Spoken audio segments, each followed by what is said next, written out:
तुषारहार धवला या शुभ्रवस्त्रावृता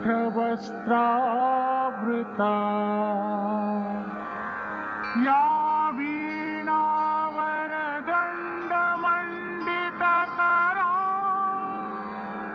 या श्वेतपद्मासना।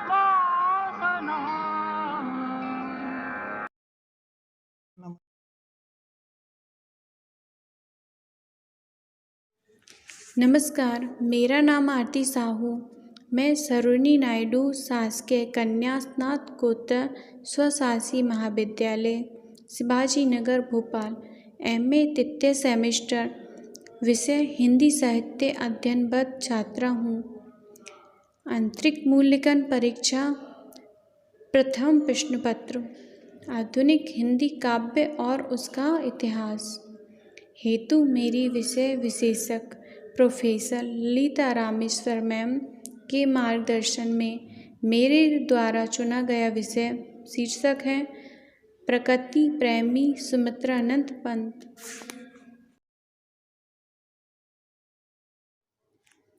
प्रकृति प्रेमी सुमित्रानंद पंत।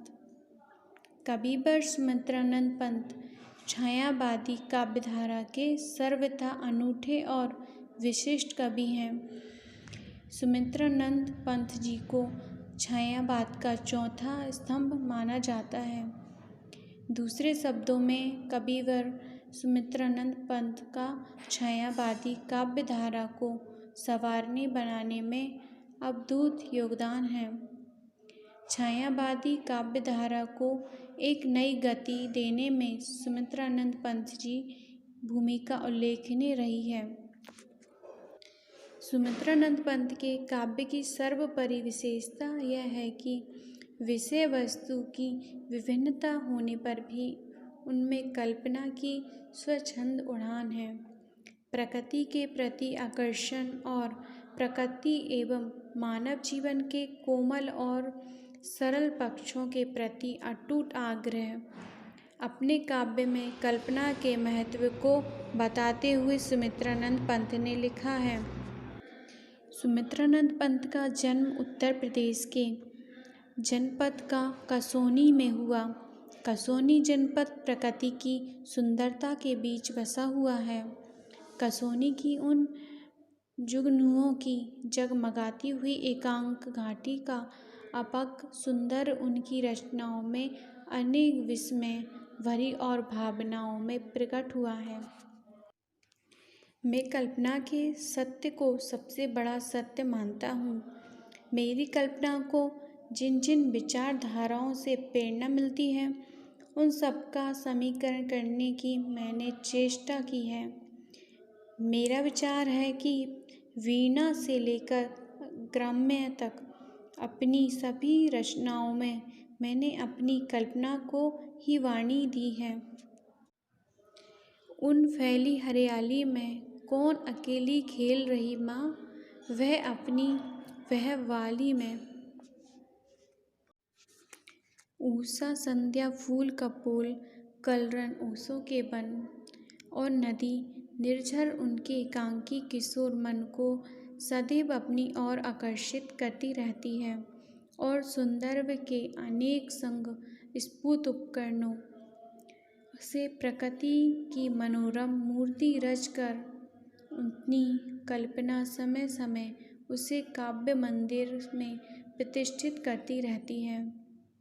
उन्होंने प्रकृति वर्णन की प्रेरणा स्रोत कसौनी का वर्णन भी अपने एक कवि की पंक्तियों में बड़े ही मनोरम तरीके से किया है। प्रकृति चित्रण छायावादी कविता की एक प्रमुख विशेषता रही है कि व्यक्तिगत स्वतंत्रता। इसके लिए इस धारा के कवियों ने अपनी आत्मनिर्भरता के लिए स्वच्छंद कल्पना और प्रकृति का सहारा लिया। पंत के काव्य में प्रकृति के प्रति अपार प्रेम और कल्पना की ऊंची उड़ान है। सुमित्रानंद पंत को अपनी परिवेश से ही प्रकृति प्रेम प्राप्त हुआ है। पंत के काव्य प्रकृति के प्रति अपार प्रेम और कल्पना की ऊंची उड़ान है। सुमित्रानंद पंत को अपने परिवेश से ही प्रकृति प्रेम प्राप्त हुआ। अपने प्रकृति परिवेश के विषय में उन्होंने लिखा है, कविता की प्रेरणा मुझे सबसे पहले प्रकृति निरीक्षण से मिली है, जिसका श्रेय मेरी जन्मभूमि कुमाचल प्रदेश को है। कवि जीवन से पहले भी मुझे याद है, मैं घंटों एकांत में बैठा प्रकृति दृश्य को एकटक देखा करता था। यह प्रकृति परिवेश किसी अन्य छायावादी कवि को नहीं मिला। सुमित्रानंद पंत के यह साचार्य प्रकृति प्रेम उनकी प्रथम रचना वीणा से लेकर लोकयातन नामक महाकाव्य तक समान रूप से देखा जा सकता है।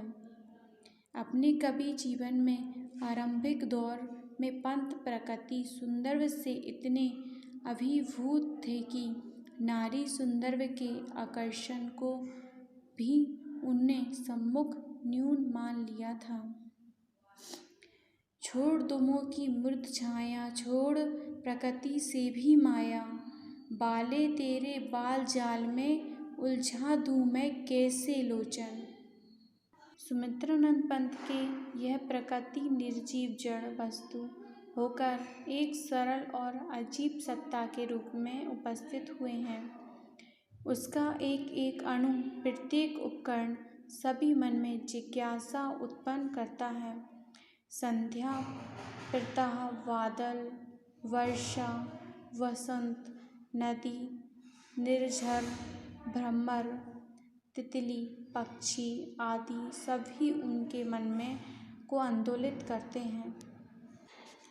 इस पूरी कविता में संध्या को एक आकर्षण युक्ति के रूप में मौन मंथन गति से पृथ्वी पर पदार्पण करते हुए दिखाकर कवि ने संध्या का मानवीकरण किया है। प्रकृति यह एक मानवीकरण छायावादी काव्य की एक प्रमुख विशेषता है। चांदनी, बादल, छाया, त्यों, किरण आदि प्रकृति को संबंधित अनेक विषयों पर सुमित्रानंद पंत ने स्वतंत्र रूप में कविताएं लिखी हैं। प्रतिपुष्टि।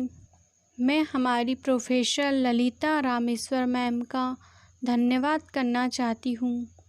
मैम के मार्गदर्शन और सहयोग से व मैम की नवीन पहल से हमें बहुत कुछ सीखने को मिला। मैम ने हमें न सिर्फ ऑनलाइन कक्षा के माध्यम से कौशल बनाया, बल्कि हमें नई तकनीकों का ज्ञान कराया है। हमें कठिन परिस्थिति में भी बेहतर करने का साहस दिया। मैम, आपको बहुत बहुत धन्यवाद। धन्यवाद मैम। आभार। मैं आरती साहू। मैं हमारी प्रोफेसर ललिता रामेश्वर मैम का बहुत आभार व्यक्त करती हूँ। मैम ने वीडियो निर्माण प्रणाली की एक नवीन ज्ञान चेतना की वजह से हमें बहुत कुछ नया सीखने का शुभ अवसर प्राप्त हो सका है। यह कोरोना काल के भयावह समय में मैम ने हमें समय समय पर उत्साह और मार्गदर्शन प्रदान करके हमें प्रेरित किया है। मैम, मैं आपका सहृदय से बहुत आभारी हूँ। धन्यवाद मैम।